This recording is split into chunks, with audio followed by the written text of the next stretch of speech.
Komisi 11 DPR RI menilai insentif pajak yang digelontorkan pemerintah belum terserap secara maksimal.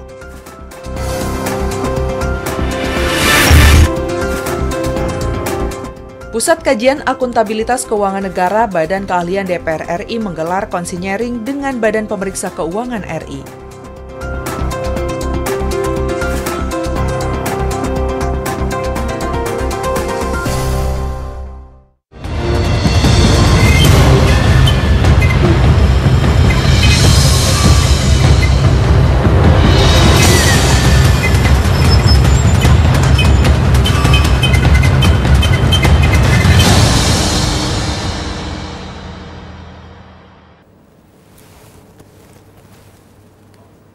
Halo, selamat pagi pemirsa, apa kabar? Semoga Anda sehat selalu dan seperti biasanya hari ini kita kembali menyapa Anda dalam program Suara Parlemen Pagi edisi Kamis 25 Februari 2021 bersama saya Ayu Rahmawati. Dan seperti hari biasanya kita akan menyajikan berbagai macam informasi mengenai aktivitas dan juga dinamika dari Parlemen DPR RI.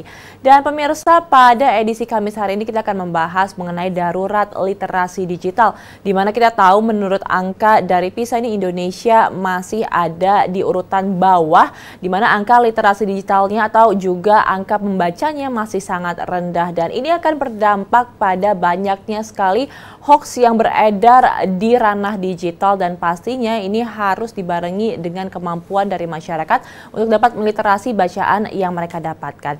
Namun pemirsa, ini akan kita bahas di akhir segmen, tapi sebelumnya kita akan bacakan terlebih dahulu 3 berita utama yang telah tim kami rangkum untuk Anda. Berita pertama mengenai penerapan sertifikat tanah elektronik perlu dikaji ulang. Terkait rencana penerapan sertifikat tanah elektronik, Komisi 2 DPR RI menilai hal ini perlu dikaji ulang kembali. Berikut kita simak laporan selengkapnya. Terkait rencana penerapan sertifikat tanah elektronik, Komisi 2 DPR RI menilai hal ini perlu dikaji ulang. Komisi 2 DPR RI menyoroti masalah kesiapan pengurusan surat tanah elektronik di Provinsi Jambi. Wakil Ketua Komisi 2 DPR RI sekaligus Ketua Tim Kunjungan Kerja Syamsur Rizal mengatakan, rencana penerbitan surat tanah elektronik ini perlu dikaji ulang, mengingat hal ini akan berdampak luas terhadap masyarakat. Dengan keputusan nomor 1 tahun 2001 ini, walaupun itu tadi ditujukan untuk masyarakat luas, tapi konsentrasinya pada perusahaan-perusahaan besar dan aset-aset yang dimiliki oleh negara, khususnya menyangkut dengan pertanahan. Namun kita mintakan kehati-hatian masyarakat ketika nanti dimintakan datanya, surat-surat tanah asli mereka oleh barangkali ada pihak-pihak yang tidak bertanggung jawab memanfaatkan situasi ini. Anggota Komisi 2 DPR RI, Wahyu Sanjaya mengatakan kebijakan Kementerian Agraria terkait sertifikat elektronik akan berdampak luas terhadap masyarakat. Dan kita juga belum pernah mendengar informasi bahwasanya program ini sudah dilakukan uji coba dan berhasil dalam skala yang cukup banyak untuk dilaksanakan di seluruh Indonesia ini. Dan saya juga minta pendapat dari para kepala daerah yang berkesempatan hadir saat ini adalah bupati, wali kota, atau mungkin PLT gubernur, apakah sertifikat elektronik ini layak untuk dilaksanakan di Jambi. Dari Provinsi Jambi, Rian Indrayana, TVR Parlemen, melaporkan. Ya, pemirsa, dalam kunjungan kerja Provinsi Jambi baru-baru ini, Komisi 2 DPR RI menyoroti masalah kesiapan pengurusan surat tanah elektronik di Provinsi Jambi. Wakil Komisi 2 DPR RI sekaligus Ketua Tim Kunjungan Kerja Syamsur Rizal mengatakan, rencana penerbitan surat tanah elektronik ini perlu dikaji ulang mengingat hal ini akan berdampak luas terhadap masyarakat. Syamsur Rizal menjelaskan penerbitan surat tanah elektronik konsentrasinya kepada perusahaan-perusahaan besar dan aset-aset yang dimiliki oleh negara, khususnya menyangkut pertanahan. Ya, ini juga yang perlu diperhatikan bahwa jika memang ada surat tanah elektronik ini benar-benar diterapkan, maka harus ada sosialisasi siapa saja dan bagaimana persyaratannya untuk mendapatkan surat tanah elektronik tersebut. Pemirsa, kita beralih kepada berita yang kedua, pemberian insentif pajak belum terserap maksimal. Komisi 11 DPR RI menilai insentif pajak yang digelontorkan pemerintah belum terserap secara maksimal. Di masa persidangan 2 tahun 2020-2021, Komisi 11 DPR RI melakukan kunjungan kerja ke Provinsi Jawa Timur. Komisi 11 DPR RI menilai insentif pajak yang digelontorkan pemerintah belum terserap secara maksimal. Dari alokasi yang dianggarkan sebesar 120 triliun, baru 20 triliun yang menggunakan termasuk di Jawa Timur yang porsinya terbilang kecil. Ditemui usai rapat, Ketua Tim Kunjungan Dolfi mengatakan pemberian insentif pajak belum memberikan dampak besar, khususnya untuk pelaku usaha. Pandemi COVID-19 ini dampaknya itu begitu dalam, sehingga bagi dunia usaha pun diberikan insentif pajak pun tidak dapat menjalankan usahanya. Pandemi COVID ini dampaknya begitu dalam sehingga memang menyulitkan dunia usaha. Anggota Komisi 11 DPR RI Misbakun mengatakan, pemerintah harus memperhatikan agar pemberian insentif pajak ini bisa digunakan secara efektif oleh pelaku usaha. Menurut Misbakun, insentif pajak yang diberikan belum sepenuhnya digunakan karena banyak pelaku usaha yang sudah menutup usahanya. Kita bisa memahami, kita bisa mengerti terhadap turunnya penerimaan itu, tapi insentif itu juga memberikan dampak terhadap apa? Putaran dunia usaha, sehingga putaran dunia usaha itu juga memberikan kontribusi terhadap pertumbuhan ekonomi yang akan datang. Efektivitas insentif pajak yang diberikan pemerintah hingga saat ini belum memperlihatkan tren positif, karena situasi pandemi tidak memungkinkan orang untuk berkumpul, sehingga insentif pajak tidak terserap. Dari Jawa Timur, Andri Triana, TVR Parlemen, melaporkan. Pemirsa, di masa persidangan 2 tahun 2020-2021, Komisi 11 melakukan kunjungan kerja ke Provinsi Jawa Timur. Dalam kesempatan tersebut, Komisi 11 menilai insentif pajak yang digelontorkan oleh pemerintah belum terserap secara maksimal dari alokasi yang dianggarkan sebesar 120 triliun, baru 20 triliun yang menggunakannya atau termasuk di Jawa Timur dan porsinya yang terbilang masih kecil. Ditemui usai rapat, Ketua Tim Kunjungan Dolfi mengatakan pemberian insentif pajak belum memberikan dampak besar, khususnya untuk pelaku usaha. Namun pemerintah akan terus mengupayakan memberikan berbagai stimulus kepada pelaku usaha supaya tidak berdampak pada pelambatan ekonomi. Ini juga menjadi salah satu hal yang menjadi concern pemerintah dalam masa pandemi itu, yaitu stimulus dan juga penyerapan anggaran. Semoga kita berharap ini dapat menjadi salah satu stimulus yang baik untuk perekonomian, terutama UMKM bagi masyarakat. Pemirsa, kita beralih kepada berita yang ketiga. Konsinyering PKAKN bertujuan untuk menstabilkan sektor UMKM. Pusat Kajian Akuntabilitas Keuangan Negara Badan Keahlian DPR RI menggelar konsinyering dengan Badan Pemeriksa Keuangan Republik Indonesia. Pusat Kajian Akuntabilitas Keuangan Negara Badan Keahlian DPR RI menggelar konsinyering dengan Badan Pemeriksa Keuangan RI. Kepala Pusat Kajian Akuntabilitas Keuangan Negara Badan Keahlian DPR RI, Helmizar, mengatakan konsinyering ini sangat penting dan strategis karena bertujuan untuk melakukan pendalaman dan memperketat pemahaman serta tambahan data bagi PKAKN terkait perkembangan proses tindak lanjut rekomendasi BPK-RI. Kegiatan ini melibatkan jajaran terkait diantaranya Kementerian Koperasi, Usaha Kecil dan Menengah, akademisi, dan para pelaku usaha dalam konfirmasi untuk proses pendalaman kebijakan. Yang belum kami dapatkan adalah apakah benar-benar UMKM itu meningkat karena bentuk UMKM-nya itu ada, atau mereka melakukan kegiatan dengan sistem online atau digital. Itu yang kita sedang menemukan. Kalau data-datanya itu lengkap mungkin bisa menjadi satu. Sejak pandemi COVID, terjadi penurunan pendapatan dari sektor UMKM sebesar 40 hingga 80%. Berdasarkan studi baru Bappenas tahun 2020, penurunan ini mengakibatkan sejumlah persoalan, di antaranya penurunan penjualan, bahan baku yang terbatas dan semakin mahal, serta kesulitan untuk mendistribusikan produk usaha.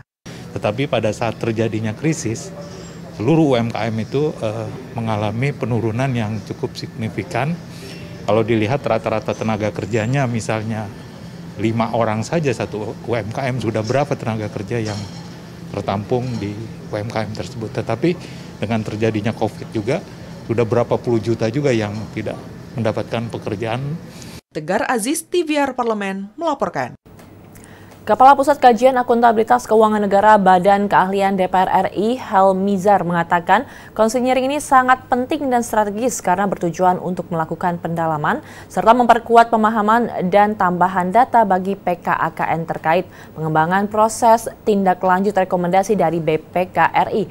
PK Maksud kami PKAKN sebagai unit kerja di Badan Keahlian DPR RI dalam bidang pengawasan akuntabilitas dan pertanggungjawaban keuangan negara. Kegiatan ini melibatkan jajaran terkait, diantaranya adalah Kementerian Koperasi Usaha Kecil dan Menengah, akademisi, dan para pelaku usaha dalam konfirmasi untuk proses pendalaman kebijakan pemulihan ekonomi nasional terhadap UMKM. Ya, pemirsa, demikianlah tadi 3 berita pertama yang telah tim kami rangkum. Setelah ini kita akan jeda sejenak dan nanti kita akan kembali lagi untuk membacakan kepada Anda headline dari media online yang terbit pada hari ini. Tetap bersama kami di Suara Parlemen.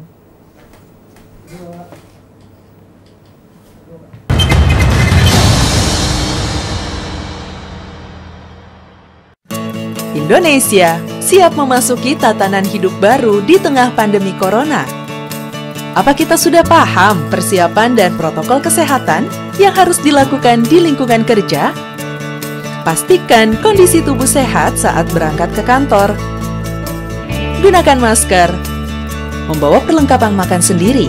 Sediakan hand sanitizer dan selalu mencuci tangan.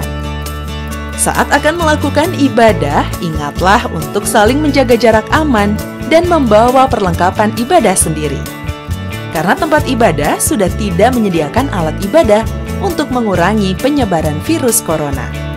Semoga kita semua mampu memutus mata rantai penyebaran COVID-19 dan roda perekonomian pun tetap berputar.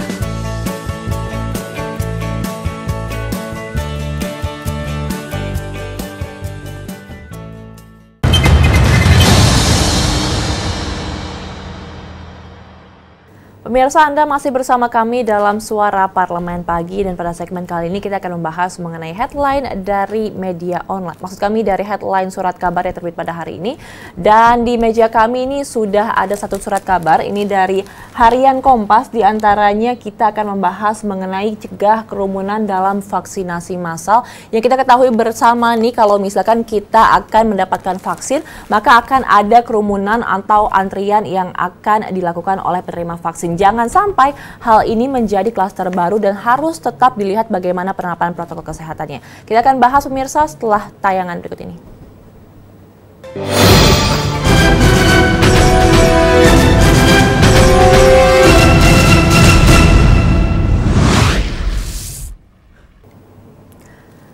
Pemirsa, laman Kompas hari ini membahas mengenai mencegah kerumunan dalam vaksinasi.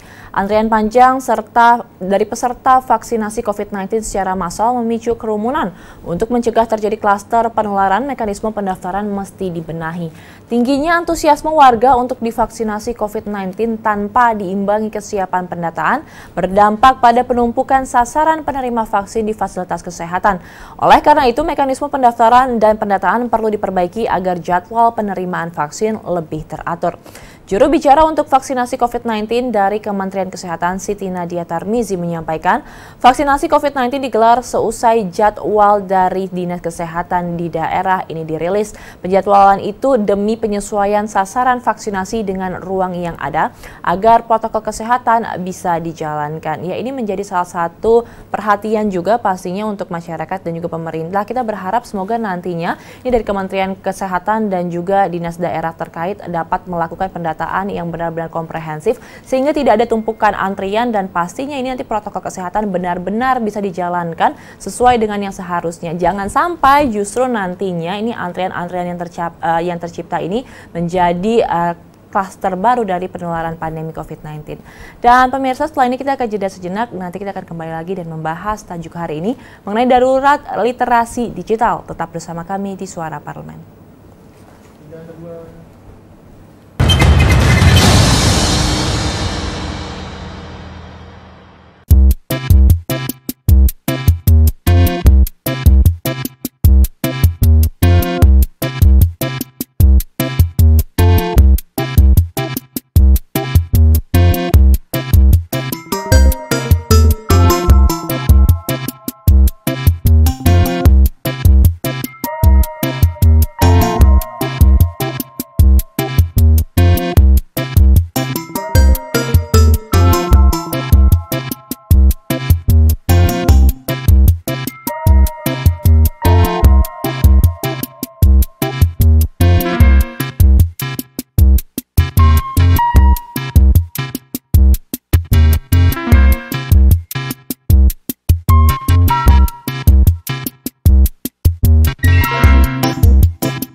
Pemirsa, di tengah masa pandemi COVID-19 seperti saat ini, ketika kita dipaksa untuk selalu beradaptasi dari dunia analog ke dunia digital, salah satunya ini adalah dunia pendidikan yang paling banyak mengalami perubahan. Ini kita dihadapkan dengan masalah baru, yaitu mengenai literasi digital di Indonesia yang belum memenuhi standar dan pastinya masih di bawah angka rata-rata. Dan ini menimbulkan pastinya berbagai macam masalah baru di tengah pandemi, bukan hanya masalah dari virus itu sendiri, tapi juga masalah sosial yang terjadi di sampingnya. Seperti apa pemirsa, nanti kita akan bahas lengkapnya masalah darurat literasi digital yang ada di Indonesia setelah tayangan berikut ini.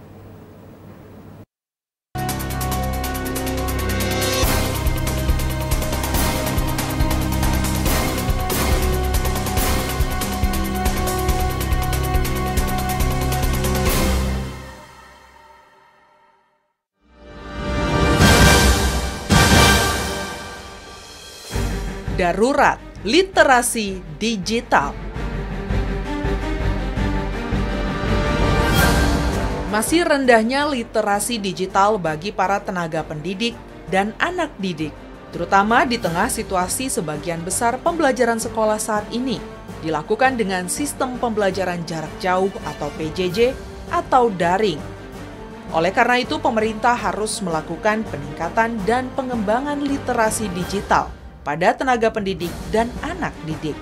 Karena para guru dan murid dituntut untuk mengikuti perkembangan teknologi, terutama di masa pandemi saat kegiatan belajar mengajar dilakukan dari rumah secara daring. Pemerintah harus memberikan pendidikan dan pelatihan kepada tenaga pengajar atau guru agar guru memiliki kemampuan dalam menyajikan materi secara digital yang menarik dan mudah dipahami. Untuk itu penting mengedukasi guru dalam melakukan cyber pedagogi, yaitu bagaimana mengajar, sharing, dan membentuk pribadi dengan cara memanfaatkan teknologi digital, internet, dan cyber agar peserta didik tidak cepat bosan dan memahami materi yang disampaikan oleh guru. Di sisi lain, pemerintah harus mengoptimalkan dan mensosialisasikan layanan-layanan penunjang literasi dan pembelajaran digital seperti portal Rumah Belajar, Asesmen Kompetensi Siswa Indonesia atau Aksi Sekolah, Setara Daring, Siplah, dan TV Edukasi, sehingga layanan-layanan tersebut dapat menjadi acuan dan referensi bagi guru maupun orang tua murid dalam mengajar maupun dalam membimbing anak didik mereka belajar atau menerima materi dari sekolah. Pemerintah harus memiliki komitmen untuk meningkatkan kompetensi guru dalam menguasai literasi digital agar dapat memaksimalkan pembelajaran kepada murid sekalipun saat ini di tengah situasi pandemi. Sehingga murid bukan hanya sekedar memahami materi pembelajaran, namun juga memiliki keterampilan seperti komunikasi yang baik, kerjasama yang baik, berpikir kritis, dan dapat memecahkan masalah, serta meningkatkan kreativitas dan inovasi.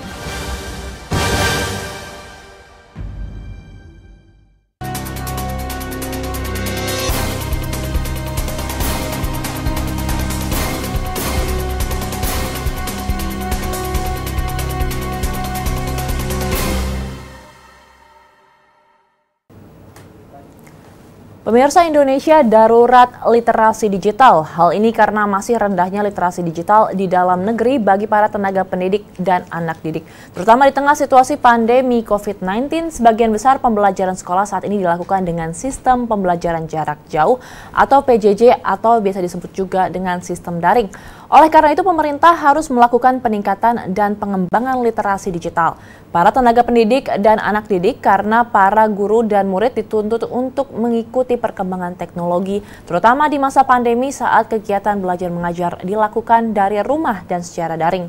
Pemerintah harus memberikan pendidikan dan pelatihan kepada tenaga pengajar atau guru agar guru memiliki kemampuan dalam menyajikan materi secara digital yang menarik dan mudah dipahami.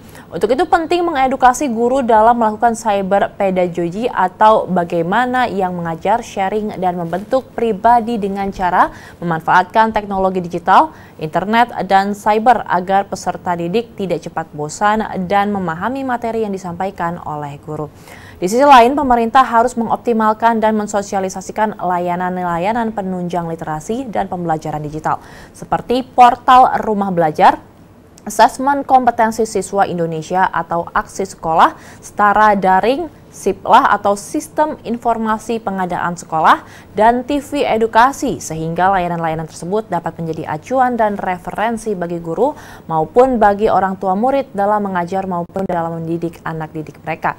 Dalam pembelajaran dan sekolah materi dari sekolah ini juga pemerintah harus memiliki komitmen untuk meningkatkan kompetensi guru dalam menguasai literasi digital agar dapat memaksimalkan pembelajaran kepada murid, sekalipun saat ini di tengah situasi pandemi, agar murid tidak hanya sekedar memahami materi pembelajaran saja, namun juga memiliki keterampilan dan juga komunikasi yang baik, bekerja sama yang baik, berpikir kritis, dan dapat memecahkan masalah serta meningkatkan kreativitas dan inovasi. Peningkatan literasi digital pada siswa perlu didukung keterampilan berpikir kritis yang mencakup kemampuan berpikir, menganalisis dan mengevaluasi, serta pengambilan keputusan dari informasi yang sudah didapatkan. Dalam kaitannya dengan literasi digital, kemampuan ini penting untuk mengolah informasi yang telah didapatkan secara daring.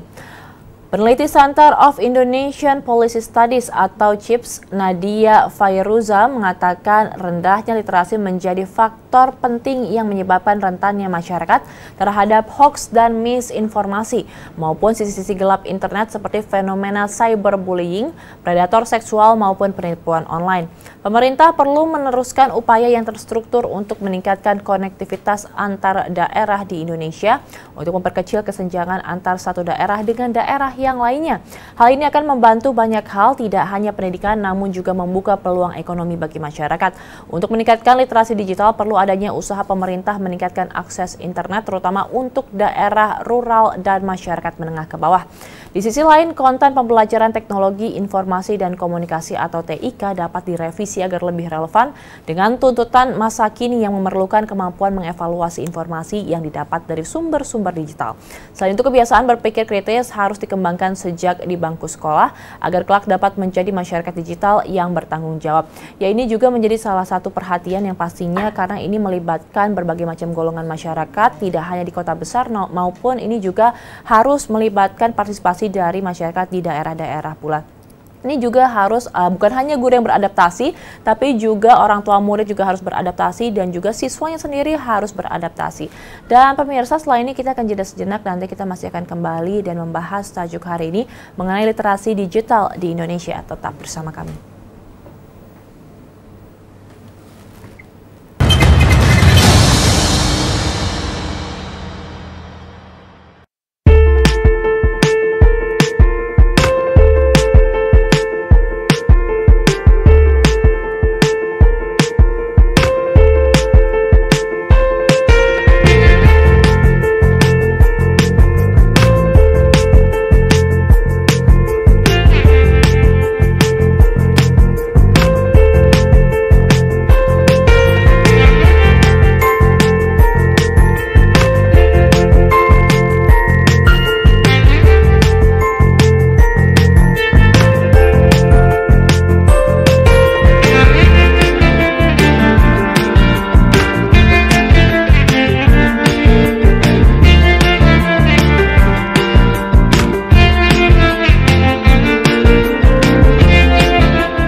Wakil Ketua Komisi 10 DPR RI Hetifah Saifuddin berharap masyarakat Indonesia dapat meningkatkan literasi digital dan memanfaatkan platform media sosial. Hal ini dikarenakan rata-rata orang Indonesia menghabiskan 195 menit per hari di internet atau tertinggi ke-6 di dunia berdasarkan Global Web Index tahun 2018. Menurut Hetifah, media sosial bagaikan pisau bermata dua. Jika digunakan dengan baik, maka manfaatnya akan sangat besar bagi kehidupan. Namun jika digunakan untuk hal-hal yang kurang baik dan tidak bermanfaat justru dapat menurunkan produktivitas. Hetifah mengingatkan bahwa sangat penting bagi masyarakat Indonesia untuk menguasai literasi digital karena banyak sekali kesempatan yang dilewatkan terutama oleh orang yang tidak melek secara digital. Oleh karena itu, Hetifah berharap seluruh kelompok masyarakat dapat mengupayakan peningkatan kapasitas diri. Dalam hal ini, menurutnya di era saat ini ada banyak upaya yang bisa dilakukan untuk terus mengasah kemampuan literasi digital. Kita dapat belajar bersama dari berbagai macam sumber yang ada di YouTube dan artikel internet atau buku yang manual.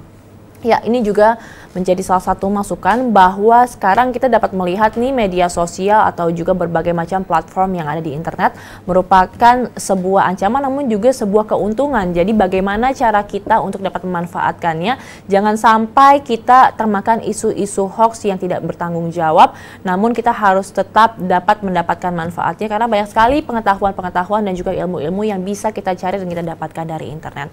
Dan pemirsa, setelah ini kami akan bacakan kepada Anda update COVID-19 yang dilansir dari laman kemenkes.go.id per 24 Februari 2021. Dan per tanggal 24 Februari ini tercatat kasus positif ini bertambah sebanyak 7.533 kasus, yang sembuh bertambah sebanyak 7.735 kasus, dan yang meninggal ini bertambah 240 jiwa. Dan tidak lelah-lelahnya kami mengingatkan kepada Anda pemirsa, terus patuhi protokol kesehatan, terapkan 5M, tetap jaga kebersihan dan juga jaga diri dan juga keluarga Anda, patuhi protokol dan juga tetap di rumah kalau misalkan tidak ada kegiatan di luar rumah yang terlalu penting, dan pastinya kita bersama-sama untuk menanggulangi dari pandemi COVID-19.